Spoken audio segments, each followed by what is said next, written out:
सम्पूर्णलाई स्वागत छ। सङ्गठित संस्थाको आज हामी संस्थागत सुशासन अर्थात् सार्वजनिक संस्था अन्तर्गतको संस्थागत सुशासन, त्यसै गरी यो कर्पोरेट सोसियल रेस्पोन्सिबिलिटी को 100 वटा MCQ हल गर्नेछौँ र पहिलो प्रश्नबाट सुरु गरौँ। त्यसमा भनिएको छ संस्थागत सुशासन भन्नाले के बुझिन्छ। यहाँ उल्लेखित अप्सनहरूमध्ये सबैभन्दा सुइटेबल अप्सन भनेको अप्सन बी छ। कुनै पनि संस्थालाई व्यवस्थित गर्ने, पारदर्शी, नैतिक र कानुन सम्मत रूपमा सञ्चालन तथा नियन्त्रण गर्ने समग्र प्रणाली भनेको संस्थागत सुशासन हो। कर्पोरेट गभर्नेन्स भन्छ। गभर्नेन्स भनेको हामीले तीनटा कुरो बुझ्नुपर्छ यहाँ। एउटा शक्ति, अर्को भनेको स्रोत र अर्को भनेको संरचना।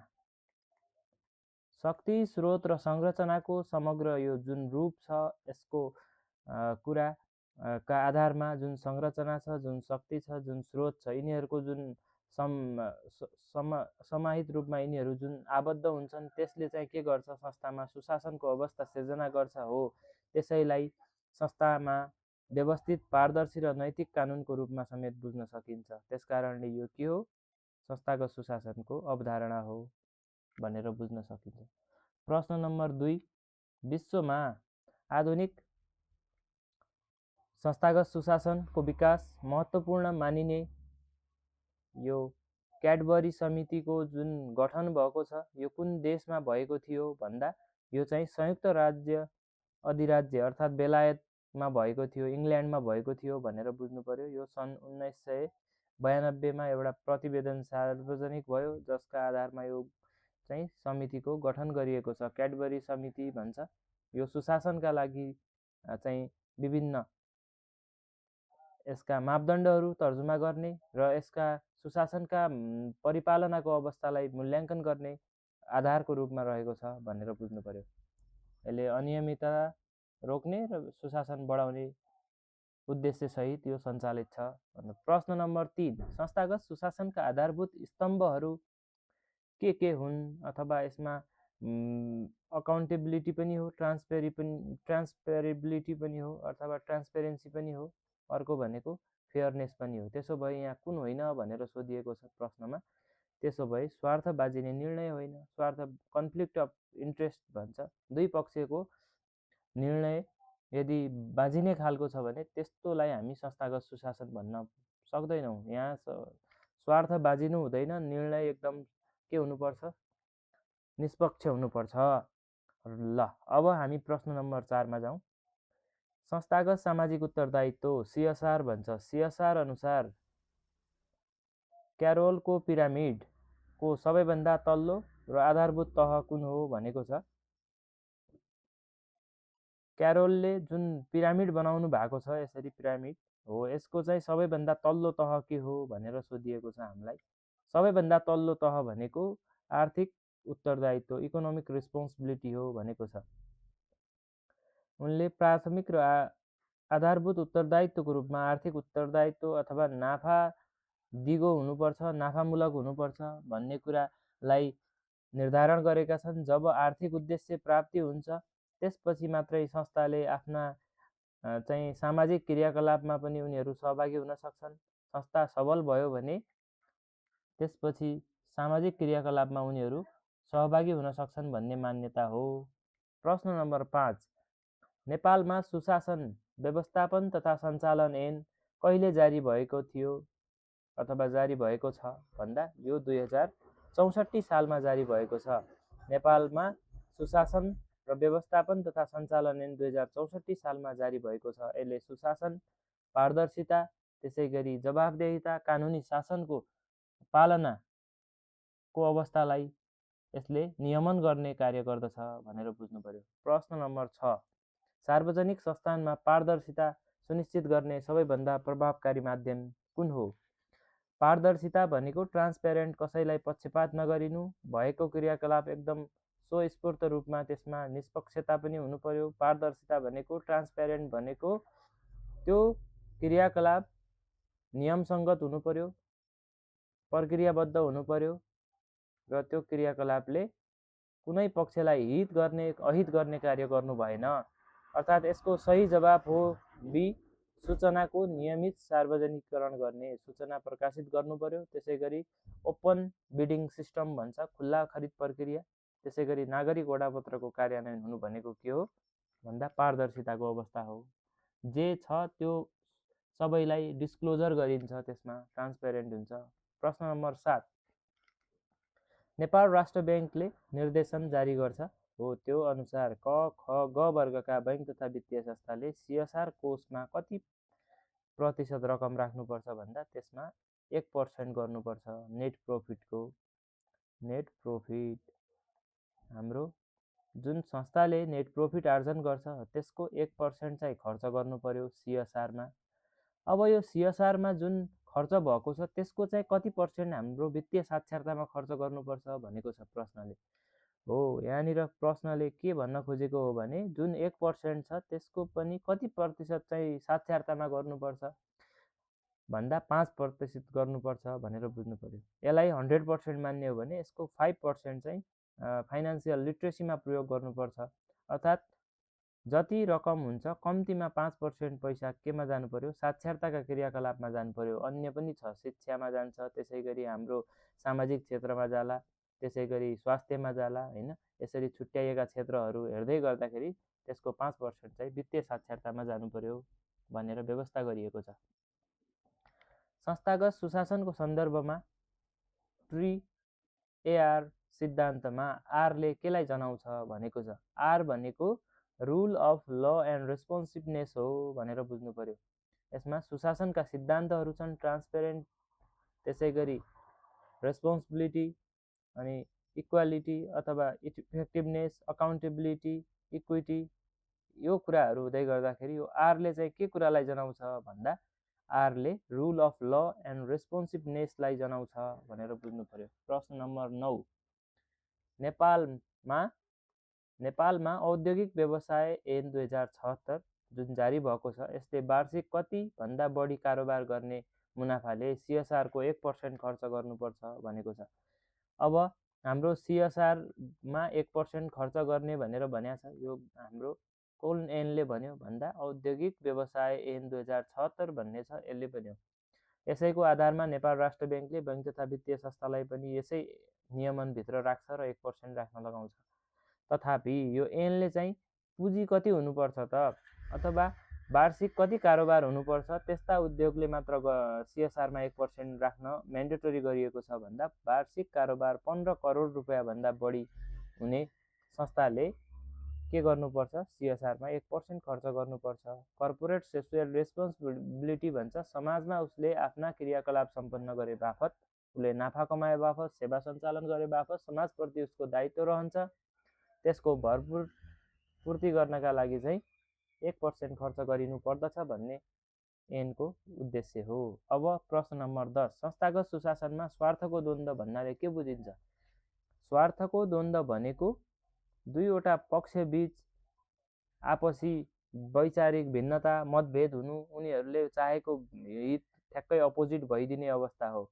अथवा निर्णयकर्ताको व्यक्तिगत वा पारिवारिक स्वार्थ र संस्थागत हित बाजिने भनेको एउटा व्यक्तिको उद्देश्य संस्थामा आबद्ध हुनु छुट्टै भयो, संस्थाको व्यक्तिबाट संस्थाले प्राप्त गर्न चाहेको कुरा छुट्टै भयो भने त्यति बेला स्वार्थको द्वन्द्व देखिन्छन्। दुवैमा कन्फ्लिक्ट पैदा हुन्छ र आफ्नो आफ्नो हित प्रवर्धन गर्नमा उनीहरू लाग्दछन् भनेर बुझ्न पर्यो। प्रश्न नम्बर 11, सार्वजनिक संस्थानमा सञ्चालक समितिको मुख्य कानुनी तथा नैतिक भूमिका के हो भन्दा सञ्चालक समितिले चाहिँ के कुरा गर्नुपर्दछ भनेको छ। यो चाहिँ ऐन कानुन निर्देशन मार्फत यो निर्देशित हुन्छ कानुनी रूपमा। यसलाई चाहिँ एकदमै पारदर्शी बनाइन्छ, यसलाई चाहिँ न्याय सङ्गत बनाइन्छ भने यसको सही जवाब हो न्यासिक संरक्षक भन्छ, त्यसको रूपमा रहेर संस्थाको दीर्घकालीन हितको प्रवर्धन गर्नु हो भन्छ।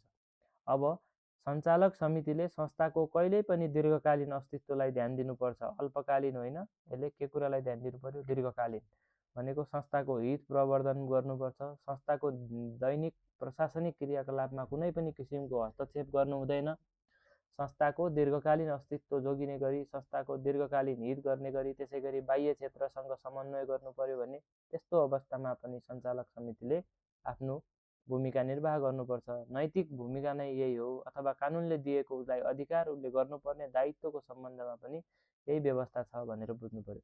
प्रश्न नम्बर 12, संस्थागत सामाजिक उत्तरदायित्व CSR को आधुनिक अवधारणा कुन हो भनेको छ। यसको आधुनिक अवधारणाको बारेमा बुझ्ने हो भने CSR ले के कुरालाई ध्यान दिनुपर्छ भन्दा हाम्रो समाजलाई ध्यान दिनुपर्छ, वातावरणलाई ध्यान दिनुपर्छ र अर्थतन्त्रमा व्यवसायले पारेको प्रभावप्रति उत्तरदायी हुँदै दिगो विकासलाई समग्र रूपमा ध्यान दिनुपर्छ। त्यसो भए यसले सस्टेनेबल डेभलपमेन्टलाई ध्यान दिनुपर्ने रहेछ। त्यसै गरी वातावरणको संरक्षण, समाजको हित, त्यसै गरी अर्थतन्त्रमा योगदान, जस्तै रोजगारी प्रवर्धन हुने गरी गर्नु पर्यो। त्यसले चाहिँ विपन्न वर्गलाई पनि समेटेको हुनु पर्यो। दुर्गम क्षेत्रमा CSR का क्रियाकलाप गएको हुनु पर्यो। त्यसले समग्रमा अर्थतन्त्रको आर्थिक सामाजिक विकासमा योगदान पुगेको हुनु पर्यो। तथा त्यसकारणले यहाँनिर अप्सन सी करेक्ट एन्सर हो। अब प्रश्न नम्बर 13, सार्वजनिक संस्थानमा आन्तरिक लेखा परीक्षण समिति भन्ने हुन्छ, अडिट कमिटी। यसको दायित्व के हो भनेको छ। यसको दायित्व भनेको वित्तीय प्रतिवेदन प्रणाली, आन्तरिक नियन्त्रण प्रणाली र लेखा परीक्षण प्रक्रियाको स्वतन्त्र रूपमा अनुगमन तथा मूल्याङ्कन गर्नु हो भनेर बुझ्नु पर्यो।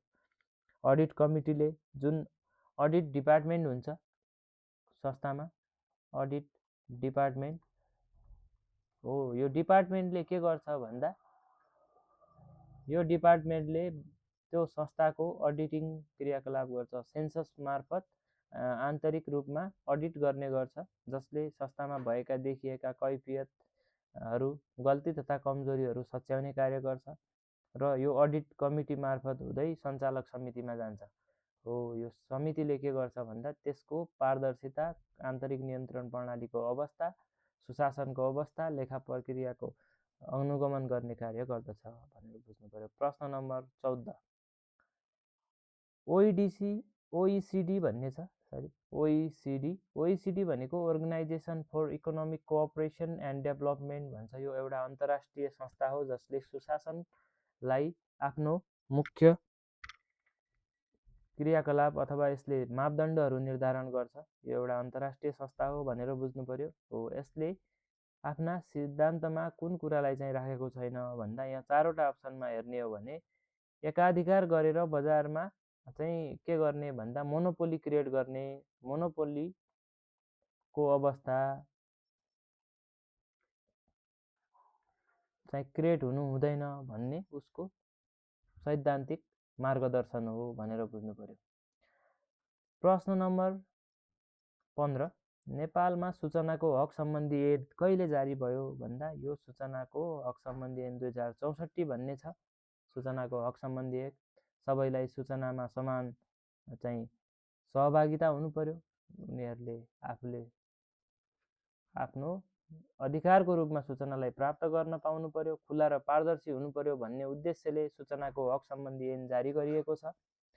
2064 साल भदौ महिनाको 3 गतेदेखि यो चाहिँ कार्यान्वयन भएर हालसम्म पनि लागू अवस्थामा छ भनेर बुझ्नु पर्यो। प्रश्न नम्बर 16, सूचनाको हक सम्बन्धी ऐन 2064 अनुसार प्रत्येक सार्वजनिक निकायले कति समयमा आफ्ना काम कारबाहीको सूचना स्वतः प्रकाशन गर्नुपर्छ भन्दा यो ऐनमै बोलेको कुरा हो। प्रत्येक 3 महिनामा के गर्नुपर्छ त भन्दा आफ्नो वित्तीय विवरण, आर्थिक क्रियाकलाप, त्यसै गरी रिक्वायर्ड जुन तोकिएका छन् संस्थागत रूपमा नियमनकारी मापदण्डका रूपमा, सरकारको डिरेक्सन अथवा सरकारले गरिएको निर्देशनका आधारमा जुन कुराहरू प्रकाशन गर्नुपर्ने भनेर दायित्वको रूपमा उल्लेख गरिएको छ, ती विवरणहरू प्रत्येक 3 महिनामा त्रैमासिक रूपमा यसको प्रकाशन गर्नुपर्दछ भन्ने कुरा यो ऐनमा रहेको छ। प्रश्न नम्बर 17, व्हिसल ब्लोइङ भन्नाले के बुझिन्छ भन्छ। व्हिसल ब्लोइङ भनेको अब नेपालको सार्वजनिक संस्थानहरूमा अहिले प्रचलनमा रहेको अथवा मापदण्डको रूपमा रहेको एउटा आधार हो। यो यसले के गर्छ भन्दा संस्थाभित्र रहेको भ्रष्टाचार, गैरकानुनी कार्य वा अनियमितताको प्रमाणसहित भण्डाफोड गर्ने कार्य गर्छ। त्यसो भए यो के रहेछ भन्दा यदि संस्थामा कार्य गर्ने क्रममा माथिल्लो तहले कुनै गल्ती तथा बदमासी गरेको छ भने तल्लो तहका कर्मचारीले त्यसलाई देख्दाखेरि उच्च व्यवस्थापनसम्म कसरी पुर्याउने भन्ने एउटा माध्यम हो। यसमा चाहिँ गोपनीयताका माध्यमबाट गोपनीयता कायम गर्दै सूचना तथा जानकारीहरूलाई सिधै माथिल्लो तहमा पुर्याइन्छ, जसले संस्थामा हुने अनियमितता, भ्रष्टाचार, गैरकानुनी क्रियाकलापहरूलाई निरुत्साहित गर्ने र रोकथाम गर्ने कार्य गर्छ भनेर बुझ्नु पर्यो। यसको सही जवाब बी हो। अब प्रश्न नम्बर 18, सार्वजनिक संस्थानमा नागरिक वडापत्र राख्नुको मुख्य औचित्य के हो भन्छ। नागरिक वडापत्र भन्छ हामीले कुनै सार्वजनिक संस्थानमा गयौँ भने कार्यालयको एकदमै देखिने स्थानमा यसरी एउटा बोर्ड राखिएको हुन्छ। यसमा कुन सेवा कुन स्थानबाट कुन समयमा चाहिँ प्राप्त हुन्छ, यसको सेवा प्रवाहको प्रक्रिया के हो, सेवा प्रवाह गर्दाखेरि लाग्ने लागत, क्षतिपूर्ति सहितको यसरी नागरिक वडापत्रको व्यवस्था गरिएको हुन्छ। हो, यसको मुख्य औचित्य के हो भन्दा सेवाग्राहीलाई सेवाको प्रकृति, लाग्ने समय, दस्तुर, कागजात र जिम्मेवार अधिकारीको बारेमा समग्र रूपमा जानकारी दिनु यसको मुख्य उद्देश्य हो भनेर बुझ्नु पर्यो। अब प्रश्न नम्बर 19, बैंक तथा वित्तीय संस्था सम्बन्धी ऐन 2073 छ। हो, यसमा सञ्चालक समितिको व्यवस्था गरिएको हुन्छ भनेर बुझ्नु पर्यो। यसमा स्वतन्त्र सञ्चालक हुनुपर्ने व्यवस्था छ। सञ्चालक समितिमा कम्तीमा कतिजना स्वतन्त्र सञ्चालकको व्यवस्था गरिएको छ भन्दा अब बाफिया ऐनले 5 वा 7 जनाको व्यवस्था गर्छ, 5 वा 7। अब हामीले हेर्ने हो भने बैंकमा 7 जना सञ्चालक समितिमा बसेको देख्छौँ। त्यसमा अब 7 जना कहाँबाट आउनुहुन्छ भन्दा 3 जना नेपाल सरकारले नियुक्त गर्ने, 3 जना चाहिँ हाम्रो साधारण रूपमा आउनुहुन्छ, साधारण सेयर मार्फत, र यो 1 जना चाहिँ हाम्रो स्वतन्त्र सञ्चालकको रूपमा नियुक्त हुने व्यवस्था गरेको छ। बाफियाको ऐन अनुसार सञ्चालकको नियुक्तिको सम्बन्धमा यो गरेको व्यवस्था हो। प्रश्न नम्बर 20, कम्पनी ऐन अनुसार पब्लिक कम्पनी लिमिटेड हुनलाई सञ्चालकहरूको सङ्ख्या कति हुनुपर्छ भनेको छ। अब सञ्चालक यदि पब्लिक कम्पनी हो भने हाम्रो सार्वजनिक संस्थानहरू पब्लिक कम्पनीको रूपमा दर्ता हुन्छन्, जसको पुँजी पुगेको छ ऐन अनुसार पब्लिक कम्पनी हुनका लागि मापदण्ड पुगेको छ भने त्यस्तो अवस्थामा कम्पनी प्राइभेट भए पनि पब्लिक हुनुपर्दछ। र यसका लागि कति सञ्चालक चाहिन्छ भन्ने प्रश्नको जवाबमा कम्तीमा 3 जना हुनुपर्छ भने बढीमा 11 जनासम्म हुने व्यवस्था गरिएको छ। अब प्रश्न नम्बर 21, संस्थागत सुशासनमा जवाबदेहिता कसरी सुनिश्चित गरिन्छ भनेको छ।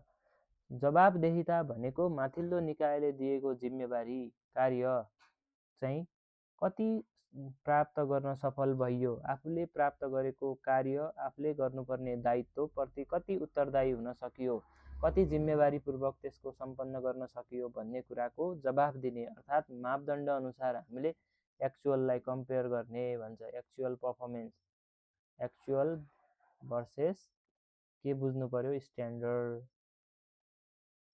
हो। यसलाई हाम्रो के भन्छ त भन्दा जवाबदेहिताको अवस्था भन्छ।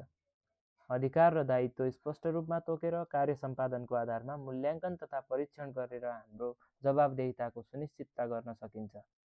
प्रश्न नम्बर 22, संस्थागत सामाजिक उत्तरदायित्व कोषको रकम मध्ये निम्न क्षेत्रमा खर्च गर्न पाइँदैन, कुन क्षेत्रमा छ त यहाँ? हाम्रो 4वटा अप्सनमा हेर्ने हो भने कुनै पनि राजनीतिक दल वा तिनका भातृ सङ्गठनलाई चन्दा वा अनुदानको रूपमा त्यो रकम दिन पाइँदैन। त्यसले सामाजिक क्षेत्रमा योगदान गरेको हुनु पर्यो, त्यसले गरिबी निवारण गर्नमा सहयोग गरेको हुनु पर्यो, विपन्न वर्गमा सहयोग गरेको हुनु पर्यो, शैक्षिक क्षेत्रमा गरेको हुनु पर्यो। त्यस कारणले यो राजनीतिक दललाई दिन भने पाइँदैन, दलको सङ्गठन अथवा त्यसका भातृ निकायहरूलाई गर्न पाइँदैन भनेर बुझ्नु पर्यो। अर्को छ ट्रिपल बटम लाइन भन्छ, 3PS अर्थात् PPP को कुरा गरे हो। यहाँनिर हाम्रो यो 3वटा तत्त्व समावेश हुन्छ। यो पब्लिक प्राइभेट पार्टनरसिप होइन, यो चाहिँ के हो भन्दा 3वटा कुरा के हो भन्दाखेरिमा हाम्रो यसको पिपुल, प्लानेट र प्रोफिटलाई ध्यान दिनुपर्छ। ट्रिपल बटम लाइन भनेको कुनै पनि सङ्गठन सञ्चालन हुँदै गर्दाखेरि उसले 3टा कुरालाई केन्द्रबिन्दुमा राखेर कार्य गर्छ। एउटा संस्थाको दीर्घकालीन अस्तित्वका लागि प्रॉफिट आवश्यक पर्छ। त्यसैगरी संस्थासँग आबद्ध रहेका, त्यसैगरी संस्थाले सेवा प्रवाह गर्ने व्यक्ति, समूह, सरोकारवाला सबैलाई हित प्रवर्धन हुने गरी कार्य गर्छ। अर्को भनेको प्लानेटको पनि संरक्षण गर्ने, वातावरणको यो नवीनतम अभ्यासको रूपमा रहेको छ। ग्रीन मोडेलमा जाँदैछ संस्थाहरू। अहिले जति पनि क्रियाकलाप गर्छन् त्यसले पर्यावरणमा कति संरक्षण गर्न सहयोग गर्यो। त्यसैगरी यसले समग्र पृथ्वीलाई जोगाउन र यसको चाहिँ पुस्तान्तरण गर्नलाई वर्तमान अवस्थाकै अवस्थामा हस्तान्तरण गर्नका निमित्त कस्तो क्रियाकलाप गरिरहेको छ भन्ने कुरा यसको मुख्य ध्येय हो भनेर बुझ्नु पर्यो। प्रश्न नम्बर 24, सार्वजनिक संस्थानमा सोसियल अडिट किन गरिन्छ भन्छ। सोसियल अडिट सामाजिक परीक्षण भन्छ। यो किन गरिन्छ भन्दा संस्थाले समाजमा पारेको सामाजिक, वातावरणीय प्रभाव, त्यसैगरी सेवा प्रवाहको गुणस्तर र जनसन्तुष्टिको मूल्याङ्कन भए नभएको मूल्याङ्कन गर्ने र यसका आधारमा उक्त संस्थाले समाजप्रति कति जिम्मेवार भएर आफ्ना क्रियाकलाप गर्न सफल भएको छ भन्ने कुराको मापन गर्छ। त्यसकारणले सोसियल अडिट आवश्यक हुन्छ। उसलाई समाजप्रति पनि उत्तरदायी बनाउनुपर्छ। नाफामुखी मात्र हुनु हुँदैन, दीर्घकालीन अस्तित्व हुने गरी।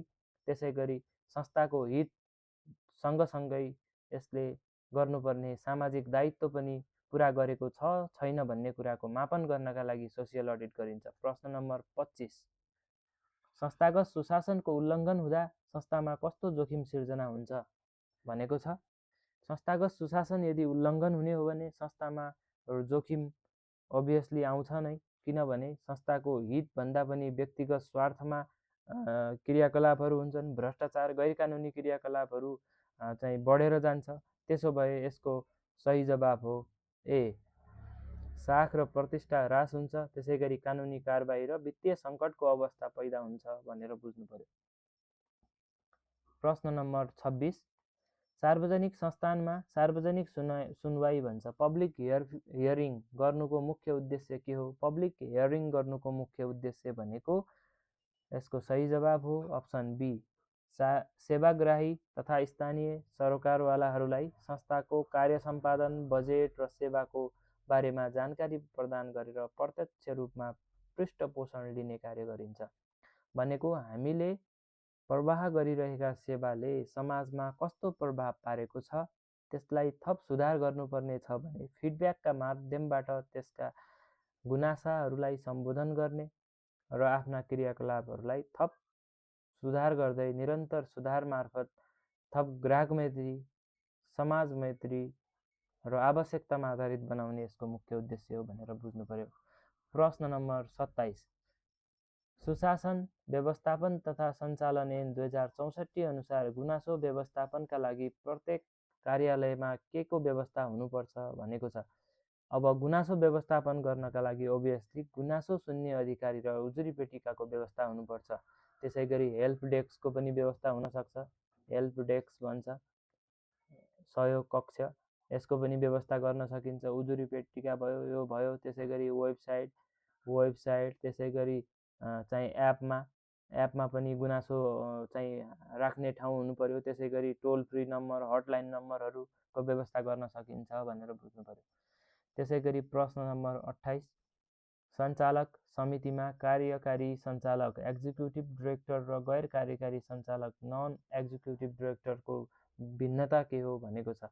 अब कार्यकारी सञ्चालक जुन छ हो चाहिँ दैनिक क्रियाकलाप, व्यवस्थापकीय क्रियाकलापमा संलग्न हुनुपर्छ भने गैर कार्यकारी सञ्चालक केवल नीति निर्माण र सुपरिवेक्षणमा संलग्न हुन्छन् भनेको छ। यसको सही जवाब हो बी, कार्यकारी सञ्चालक चाहिँ दैनिक व्यवसायमा संलग्न हुन्छन् भने व्यवस्थापनमा गैर कार्यकारी भने केवल नीति निर्माण र सुपरिवेक्षणमा संलग्न हुन्छन् भनेर बुझ्नु पर्यो। प्रश्न नम्बर 29, संस्थागत सुशासन कायम गर्न आचार संहिता भन्छ, कोड अफ कन्डक्ट भन्छ, कोड अफ इथिक्स भन्छ, यसले कसरी सहयोग गर्छ भन्दा यसले चाहिँ संस्थाभित्र सबै तहका पदाधिकारी, कर्मचारी पेशागत निष्ठा, इमान्दारिता, निष्पक्षता र आचरणको स्पष्ट सीमा निर्धारण गरेर यसले सहयोग गर्छ। भनेको संस्थामा आबद्ध भइसकेपछि के गर्न हुन्छ, के गर्न हुँदैन भन्ने कुरालाई स्पष्ट रूपमा कोड अफ इथिक्समा, कन्डक्टमा उल्लेख गरिएको हुन्छ। गर्नुपर्ने, पालन गर्नुपर्ने नियमहरू, आचरण सम्बन्धमा कुराहरूलाई सम्बोधन गरिएको हुन्छ। त्यसका आधारमा निष्ठा, इमान्दारिता, निष्पक्षता, न्यायसङ्गत व्यवहार सिर्जना हुन्छ भनेर बुझ्नु पर्यो। प्रश्न नम्बर 30, नेपाल राष्ट्र ब्याङ्कले बैङ्क तथा वित्तीय संस्थाका लागि CSR भन्ने गाइडलाइन जारी गरिएको छ, मार्गदर्शन। त्यो कहिलेदेखि जारी गरियो भनेको छ, यसको जारी गरेको भनेको 2073-74 को आर्थिक वर्षबाट निरन्तर रूपमा अब CSR लागू गरिएको छ भनेर बुझ्नु पर्यो। अर्थात् खुद नाफाको कम्तीमा 1% खर्च गर्नुपर्ने भन्ने व्यवस्था यही मार्गदर्शनभित्र रहेको छ भनेर बुझ्नु पर्यो। प्रश्न नम्बर 31, संस्थागत सुशासनमा डिस्क्लोजर भनेको के हो भनेको छ। संस्थागत सुशासनमा डिस्क्लोजर भन्नाले संस्थाको वित्तीय अवस्था, स्वामित्व, सञ्चालन र नतिजा तथा महत्त्वपूर्ण नीतिगत निर्णयहरू समयमै सरकारवाला समक्ष सार्वजनिक गर्नुलाई डिस्क्लोजर भनिन्छ। डिस्क्लोजर भनेको भएका क्रियाकलाप, निर्णयहरूलाई सरकारवाला समक्ष सार्वजनिक गर्नु, जस्ताको तस्तै हुबहु यथार्थपरक विवरणहरू चाहिँ सम्प्रेषण गर्नु, सरकारवालालाई त्यसको बारेमा अवगत गराउनु हो भनेर बुझ्नु पर्यो। प्रश्न number 32, King report on the corporate governance कुन देशको प्रसिद्ध संस्थागत सुशासनको प्रतिवेदन हो भनेको छ। यो भनेको दक्षिण अफ्रिकाको रिपोर्ट हो, जुन कर्पोरेट गभर्नेन्सको रूपमा रहेको छ। यसमा किङ 1, 2, 3, 4 को व्यवस्था गरेर सुशासनलाई कसरी प्रवर्धन गर्न सकिन्छ भन्ने कुरा उल्लेख गरिएको छ। प्रश्न नम्बर 33, संस्थागत सुशासन कमजोर हुनुको प्रमुख आन्तरिक कारण के हो भनेको छ। संस्थागत सुशासन कमजोर हुनुको आन्तरिक कारण भनेको सञ्चालक समिति र व्यवस्थापन बीच चेक एन्ड ब्यालेन्सको अभाव हुनु, त्यसैगरी आन्तरिक नियन्त्रण प्रणाली फितलो हुनु हो भनेर बुझ्नु पर्यो। यस कारणले हुन्छ। त्यसैगरी अब छ प्रश्न नम्बर 34, सार्वजनिक संस्थानमा प्रोक्युरमेन्ट भन्छ। यो भनेको अनलाइन मार्फत नै खरिद गर्न सक्ने व्यवस्था हो। यसले कसरी संस्थागत सुशासनमा सहयोग गर्छ अर्थात् टेवा पुर्याउँछ भनेको छ।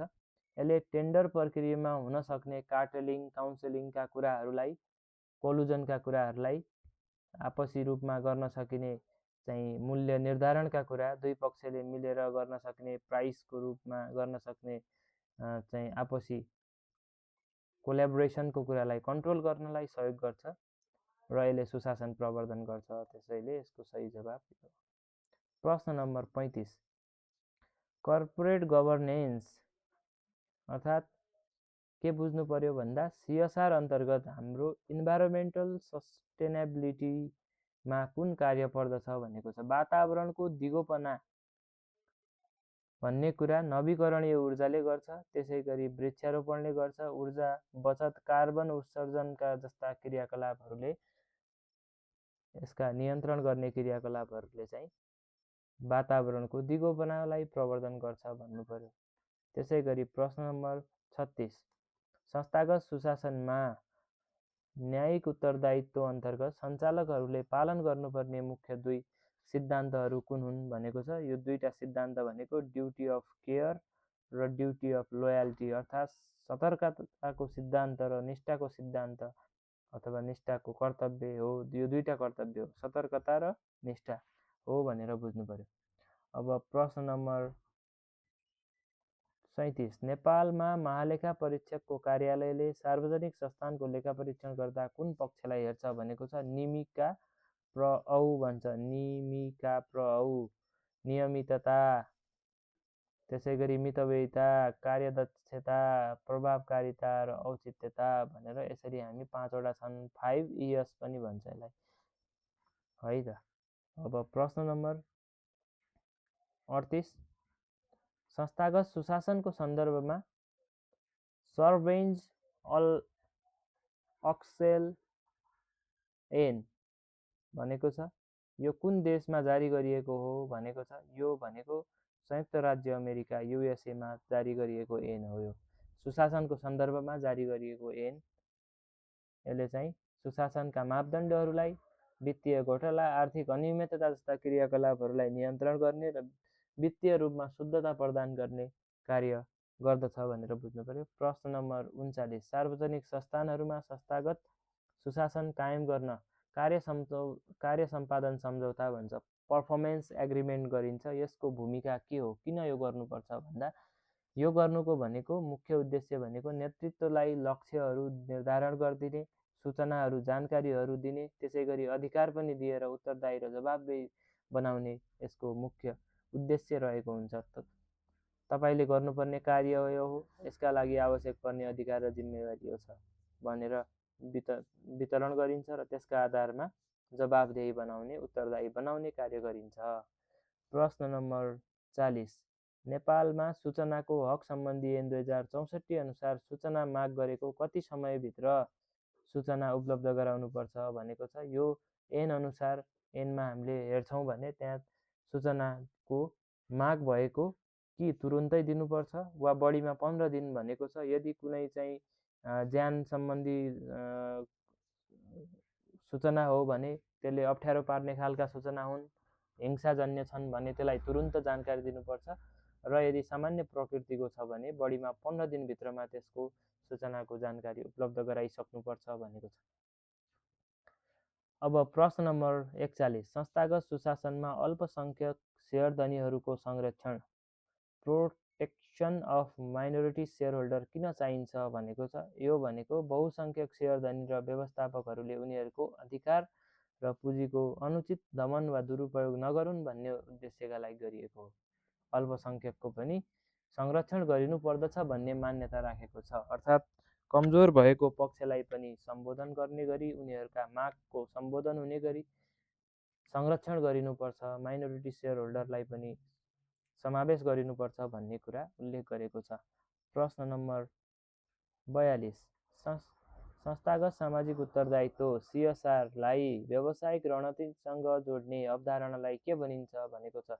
अब यहाँ स्ट्र्याटेजी भनेर सोधेको छ, त्यसकारणले यसको सही जवाब हुन्छ स्ट्र्याटेजिक CSR अर्थात् रणनीतिक। स्ट्र्याटेजिक भनेको वातावरणीय पक्षको विश्लेषण गर्ने, आन्तरिक तथा बाह्य वातावरणीय विश्लेषण गरेर स्ट्रेन्थ, विकनेस, अपर्च्युनिटी र थ्रेटहरू पत्ता लगाएर त्यसको सूक्ष्म रूपमा अध्ययन गर्ने र त्यसले पार्ने प्रभाव, त्यसमा गर्न सकिने सुधारको अवस्था मूल्याङ्कन गरेर हामीले CSRका क्रियाकलाप यदि अन्तराबद्धता गर्ने हो, त्यसलाई आन्तरिकीकरण गर्ने हो भने त्यो स्ट्र्याटेजिक CSR हुन्छ भनेर बुझ्ने।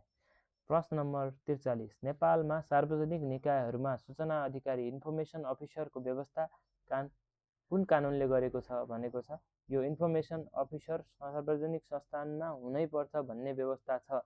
सूचना अधिकारीको फोन नम्बर, फोटो सहितको आफ्नो वेबसाइटमा यसको चाहिँ राख्नुपर्ने, फोन नम्बर राख्नुपर्ने, नामहरू उल्लेख गर्नुपर्ने, पदहरू राख्नुपर्ने भन्नेको छ। त्यसै गरी शाखाहरूमा पनि फोटो टाँसेर फोटो र सम्पर्क नम्बरहरू, इमेलहरू राख्नुपर्ने व्यवस्था गरेको छ। यो कुन ऐनले गरेको हो भन्दा यो चाहिँ सूचनाको हक सम्बन्धी ऐन 2064ले गरेको हो। प्रश्न नम्बर 44, संस्थागत सुशासनमा जोखिम व्यवस्थापन समिति भन्ने हुन्छ। यसको मुख्य उद्देश्य के हो भन्दा व्यवसायमा आउन सक्ने सम्भावित वित्तीय, रणनीतिक, सञ्चालन तथा कानुनी जोखिमको पूर्वानुमान गर्ने, पहिचान गर्ने र न्यूनीकरणको रणनीति अपनाउने हो।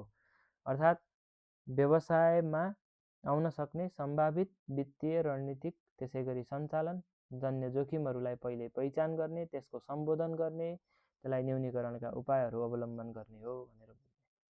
प्रश्न नम्बर 45, सार्वजनिक संस्थानमा ई-गभर्नेन्सको प्रयोगले पारदर्शितालाई कसरी अभिवृद्धि गर्छ भनेको छ।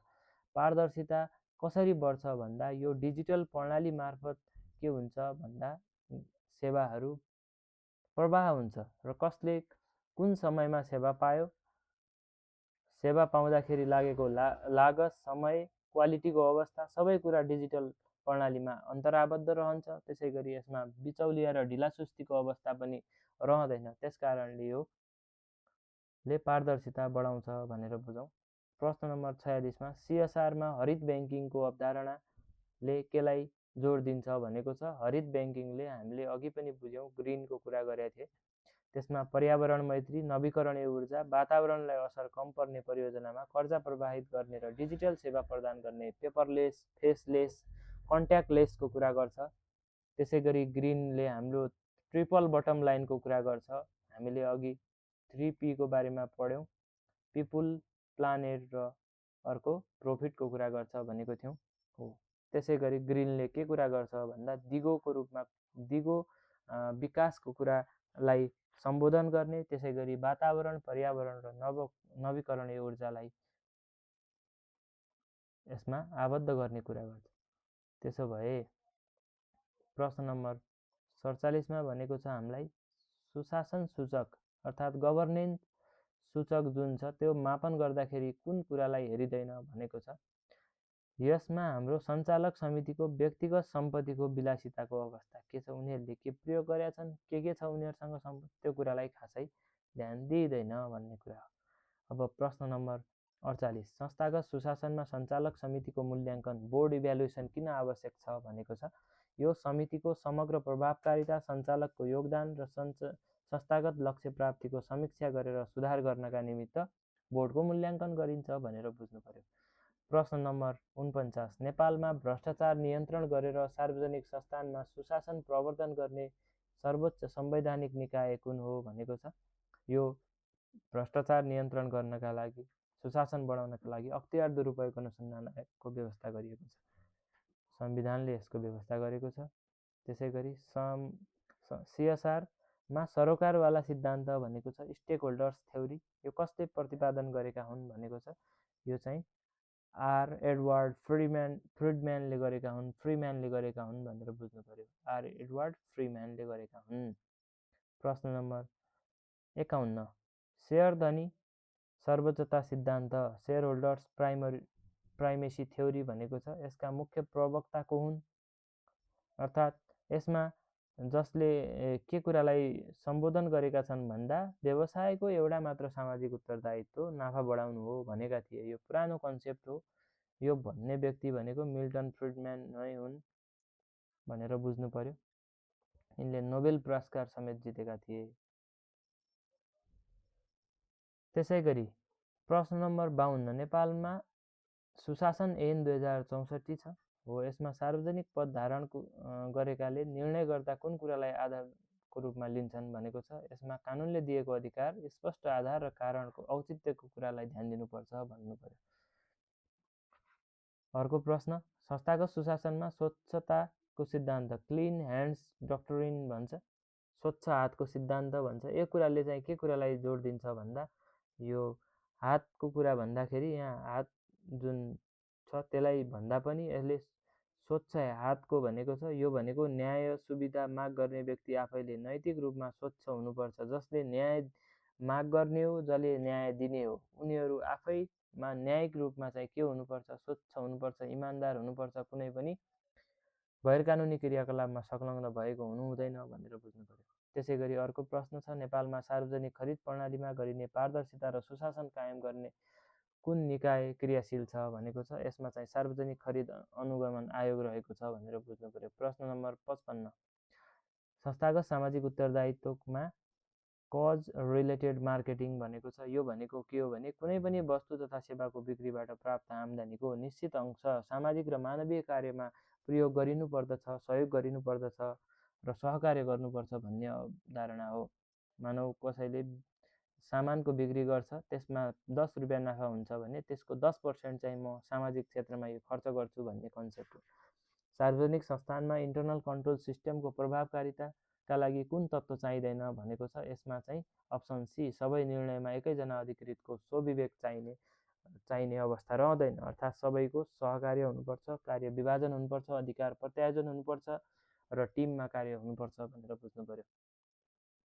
त्यसै गरी अर्को प्रश्न छ, सूचनाको हक सम्बन्धी ऐन 2064 ले कस्तो सूचना प्रवाह गर्ने कुरामा रोक लगाएको छ भनेको छ। यसमा चाहिँ नेपालको सार्वभौम सत्ता, राष्ट्रिय सुरक्षा, अपराध अनुसन्धानमा गम्भीर खलल पार्ने खालका क्रियाकलाप, व्यक्तिको गोपनीयता हनन हुने सूचनाहरू छ भने त्यस्ता सूचनालाई प्रवाह गर्नबाट रोक लगाउने व्यवस्था सूचनाको हक सम्बन्धी ऐनले गरेको छ।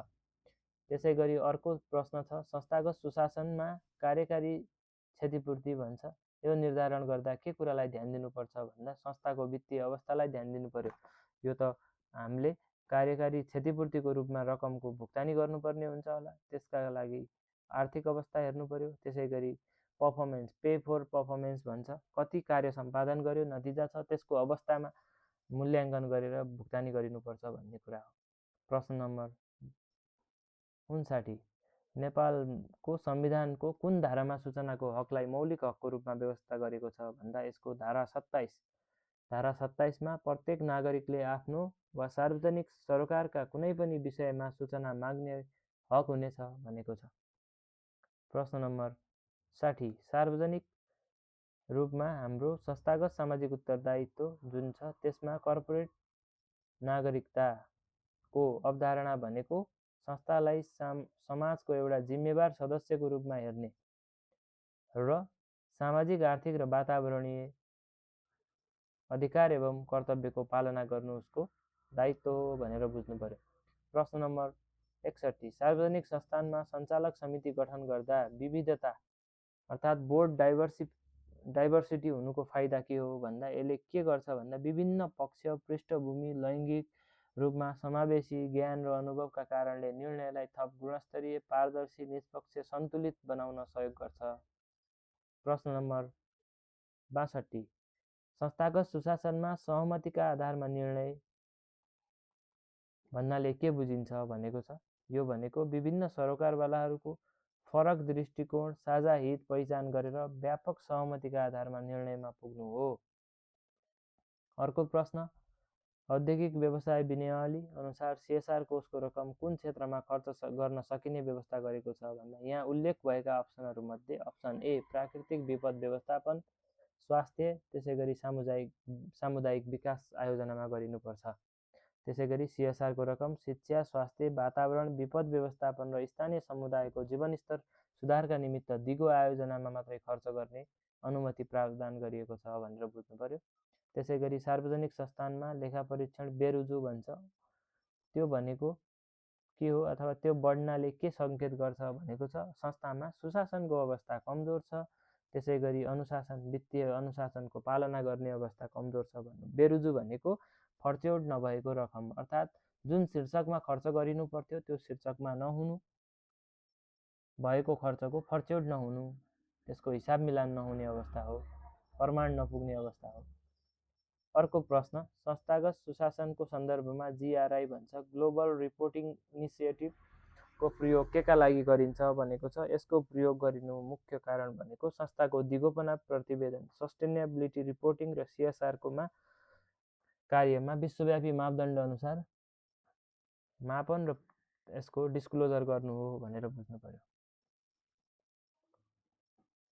अर्को छ, संस्थागत सुशासनमा समानता र समावेशिताको अर्थ के हो भनेको छ। इक्विटी र इन्क्लुसिभको अर्थ भनेको सबै सरोकारवालालाई विशेष गरी सीमान्तकृत र अल्पसङ्ख्यक समूहहरूलाई आफ्नो हित संरक्षण गर्ने अवसर पाउने वातावरणको सुनिश्चित गर्नु हो भनेर बुझ्नु। प्रश्न नम्बर 67, नेपालमा सार्वजनिक संस्थानहरूमा भ्रष्टाचार र अनियमितताको सूचना दिन कुन प्रणाली सञ्चालनमा छ भनेको छ। नेपालमा सबैभन्दा प्रख्यात प्रणाली भनेको यही टोल फ्री नम्बर, अनलाइनमा उजुरी दिने, त्यसै गरी गोप्य रूपमा उजुरी पेटिका मार्फत जानकारी प्रदान गर्ने गरिन्छ। त्यसै गरी अर्को प्रश्न छ, संस्थागत रूपमा सामाजिक उत्तरदायित्वमा ISO 26,000 ले केसँग सम्बन्धित अन्तर्राष्ट्रिय मापदण्ड हो भनेको छ। यो 26,000 भनेको चाहिँ सामाजिक उत्तरदायित्व सम्बन्धी मार्गदर्शनसँग सम्बन्धित छ। अर्को प्रश्न, सार्वजनिक संस्थानमा सञ्चालक समितिको अध्यक्ष र CEO को पद अलग अलग व्यक्तिमा हुनुपर्छ भन्ने मान्यता किन राखिन्छ भन्दा एउटाले सञ्चालन एउटा नीतिगत तहमा काम गर्छ भने एउटै दैनिक प्रशासनिक क्रियाकलापमा चाहिँ भूमिका निर्वाह गर्छ। त्यसकारणले सेग्रिगेसन अफ ड्युटी गर्नका लागि, स्वार्थको द्वन्द्वलाई, कन्फ्लिक्ट अफ इन्ट्रेस्टलाई नियन्त्रण गर्नका लागि गर्ने गरिन्छ भनेर बुझ्नु पर्यो। संस्थामा स्वतन्त्र सुपरिवेक्षण गर्ने र चेक एन्ड ब्यालेन्सको रूपमा यो काम गर्ने गरिन्छ भनेर बुझौँ। प्रश्न नम्बर 70, नेपालको सूचनाको हक सम्बन्धी ऐन 2064 अनुसार राष्ट्रिय सूचना आयोगमा कतिजना आयुक्त रहने व्यवस्था छ भनेको छ। यसमा प्रमुख सूचना आयुक्त सहित 3 जना भनेको छ। कम्तीमा 1 जना महिलालाई अनिवार्य गरिएको छ। त्यसो भए यसमा प्रमुख आयुक्त 1 जना, त्यसै गरी 3 जना चाहिँ के भन्दा आयुक्तहरू, टोटलमा 4 जना, 4 जनामा 1 जना के महिला हुनु पर्यो भनेर बुझ्नु पर्यो। अर्को प्रश्न छ, संस्थागत सुशासनमा सरोकारवालाहरूसँग संवाद इङ्गेजमेन्टको फाइदा के हो भनेको छ। यसले विश्वासको वातावरण सिर्जना हुन्छ, जोखिम को बारेमा पूर्व जानकारी हुन्छ र समाजमा सामाजिक वैधताको अवस्था सिर्जना गर्छ, त्यसको अभिवृद्धि गर्छ भनेर बुझौँ। प्रश्न नम्बर 72, संस्थागत सामाजिक उत्तरदायित्व CSR अन्तर्गत परोपकारी दायित्वको विशेषता के हो भनेको छ। परोपकारी भनेको स्वैच्छिक रूपमा समाजको कल्याण, शिक्षा, कला र विपद व्यवस्थापनमा पुर्याउने निस्वार्थ योगदान हो भनेर बुझौँ। त्यसै गरी अर्को प्रश्न छ, सार्वजनिक संस्थानमा कार्य सम्पादन मूल्याङ्कनलाई वस्तुनिष्ठ बनाउन, यसलाई चाहिँ सब्जेक्टिभ बनाउन के गर्नुपर्छ भन्दा पूर्व निर्धारित स्पष्ट KPI भन्छ कि पर्फर्मेन्स इन्डिकेटरहरूको प्रयोग गर्ने, पारदर्शी मापदण्डहरू तयार गरेर तेस्रो पक्षलाई पृष्ठपोषण गर्ने प्रणालीको प्रयोग गरिनुपर्छ, लागू गरिनुपर्छ भन्ने। अर्को प्रश्न, संस्थागत सुशासनमा प्रविधियुक्त पारदर्शिता भन्नाले के बुझिन्छ भनेको छ। यो भनेको संस्थाले प्रयोग गर्ने डिजिटल प्रणाली, सफ्टवेयर र स्वचालित निर्णय प्रणालीहरू पक्षपात रहित रहनु, सुरक्षित रहनु र परीक्षण योग्य रहनु हो भनेर बुझौँ। अर्को प्रश्न, नेपालको बैंकिङ क्षेत्रमा सुशासन प्रवर्धन गर्न राष्ट्र ब्याङ्कले जारी गरेको शीर्ष व्यवस्थापकको कुलिङ पिरियड भन्छ। कुलिङ पिरियड भनेको ग्याप इयर हो, ग्याप हो। यो के ग्याप हो भन्दा एउटा जागिरमा आबद्ध भइसकेपछि अर्कोमा जाँदाखेरि त्यसमा निश्चित समय अवधिको रेस्ट अवधि हुन्छ, त्यसलाई ग्याप पिरियड भन्छ हो। यो भनेको एउटा नियमनकारी निकायमा रहेको वा बैङ्कमा रहेको पदाधिकारीले पद छाड्ने बित्तिकै स्वार्थको अवस्था बाँचिन नपाओस् भन्ने गरी गरिएको नीतिगत व्यवस्था हो, अनियमितता रोक्न गरिएको व्यवस्था हो। त्यसै गरी CSRमा दिगो विकासको लक्ष्य, जुन अहिले 17 वटा लक्ष्यहरू कार्यान्वयनको अवस्था छन्, त्यसमा चाहिँ CSRको भूमिका के हो भन्दा CSRले यी लक्ष्यहरू गरिबी निवारण, गुणस्तरीय शिक्षा, स्वच्छ ऊर्जाहरूमा आबद्ध गर्ने र मार्गचित्र प्रदान गर्ने, खर्च गर्नुपर्दाखेरि त्यही क्षेत्रमा गर्ने भन्ने हो। अर्को छ, सार्वजनिक संस्थानमा आचरण र अनुशासन समितिको काम के हो भनेको छ। यसको काम भनेको व्यावसायिक आचार संहिताको पालना गर्ने, अनुगमन गर्ने र उल्लङ्घन गर्ने उप निष्पक्ष रूपमा छानबिन गर्ने हो भनेर बुझ्नु पर्यो। त्यसका लागि सिफारिस गर्ने कार्य गर्छ। अर्को छ, संस्थागत सुशासनमा बाह्य लेखा परीक्षकको नियुक्ति कसले गर्छ भन्दा यो गर्ने भनेको कम्पनीको वार्षिक साधारण सभाले गर्छ वा सार्वजनिक संस्थानको हकमा कानुन बमोजिम महालेखा परीक्षकबाट हुन्छ, जसमा 51% भन्दा बढी लगानी छ। ती सार्वजनिक संस्थान भए त्यस्तोको हकमा महालेखा परीक्षकले गर्छ, अन्यको हकमा साधारण सभाले पनि गर्छ भनेर बुझ्नु पर्यो। र यति भएन भने नियमनकारी निकाय छ भने त्यसले पनि निर्धारण गर्न सक्ने अवस्था रहन्छ। अर्को प्रश्न, CSRको कार्यान्वयनमा देखिएको प्रमुख विकृति के हो भन्दा यसमा चाहिँ ग्रिन वासिङको वातावरण मैत्री छ भनेर झुटो दाबी गरिन्छ। अर्थात् CSRको खर्च गर्नुपर्ने शीर्षकमा खर्च नगरिकन हामीले ग्रिनका मापदण्डहरूलाई हामीले अवलम्बन गर्यौँ, यसको प्रयोग गर्यौँ, हामीले खर्च गरेको क्रियाकलापले समाजमा सकारात्मक असर पार्यो भनेर भनिने, तथापि यहाँ ग्रिन वासिङ गरिने कार्य गरिन्छ। अर्थात् ग्रिन रूपमा त्यो नरहेको क्षेत्रलाई पनि हामीले चाहिँ वातावरण मैत्री रहेको छ भनेर हामीले त्यसलाई दाबी गर्छौँ। प्रश्न नम्बर 80, नागरिक पृष्ठपोषण प्रणाली सिटिजन्स फिडब्याक मेकानिजमले सुशासनलाई कसरी बढाउँछ भन्दा अब फिडब्याक दिन पायो भने ग्राहकले आफ्नो अनुभव र गुनासाका आधारमा, सुझावका आधारमा सेवा प्रवाहमा रहेका कमी कमजोरीलाई निरन्तर सुधार गर्ने मौका प्रदान गर्छ। अर्को प्रश्न छ, संस्थागत सुशासनमा उत्तराधिकार योजना सक्सेसन प्लानिङको महत्त्व के हो भन्दा सक्सेसन प्लानिङ भनेको नेतृत्व तहका मुख्य पदहरू हुन्छन् संस्थामा, त्यस्ता पदहरू रिक्त हुँदै गर्दाखेरि त्यसमा सक्षम योग्य व्यक्तिको व्यवस्थापन गरिराख्नका लागि तम तयार गरेर राख्ने एउटा निरन्तर योजना हो भनेर बुझ्नु पर्यो। संस्थाको दीर्घकालीन अस्तित्वका लागि संस्थामा रहेका योग्य दक्ष व्यक्तिलाई छनौट गर्ने र उच्च व्यवस्थापनको तहमा एक्टिङको रूपमा त्यसै गरी अर्को भनेको चाहिँ यसलाई कायम मुकायम भन्छ। त्यसै गरी अर्को कहिलेकाहीँ जिम्मेवारी दिने र त्यसरी चाहिँ एकैपटक नगरेर सेवामा निरन्तर रूपमा सक्षम बनाउने कार्य गरिन्छ। अर्को प्रश्न छ, नेपालमा सार्वजनिक संस्थानमा सुशासन सम्बन्धी निर्देशन मापदण्ड तर्जुमा गर्ने मुख्य सरकारी निकाय कुन हो भनेको छ। यो निर्धारण गर्ने भनेको अर्थ मन्त्रालय हो। अर्थ मन्त्रालयमा पनि सार्वजनिक संस्थानको समन्वय महाशाखा भन्ने छ, त्यसले गर्छ। अर्को प्रश्न, सीएसआरमा मानव अधिकारको सम्मान अन्तर्गत के कुरा पर्छ भनेको छ। मानव अधिकारमा बाल श्रम पर्दैन, त्यसै गरी बाध्यकारी श्रम पर्दैन, त्यसकारणले यसको पूर्ण निषेध, त्यसै गरी सुरक्षित कार्यस्थल र उचित पारिश्रमिकको प्रात्याभूति गर्ने कार्य मानव अधिकारको सम्मान हो। अर्को छ, प्रणालीगत जोखिम भन्नाले के बुझिन्छ।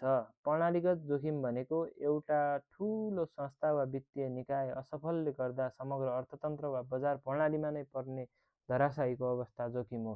सिस्टमिक रिस्क भनेको चाहिँ वातावरण एक्सटर्नल इन्भाइरोमेन्टका कारणले सिर्जना हुने, सबै सङ्गठनका लागि सिर्जना हुने कुनै एउटा क्षेत्रमा देखिएको असरले समग्र अर्थतन्त्रमा नै पार्ने प्रभावको अवस्था हो प्रणालीगत जोखिम।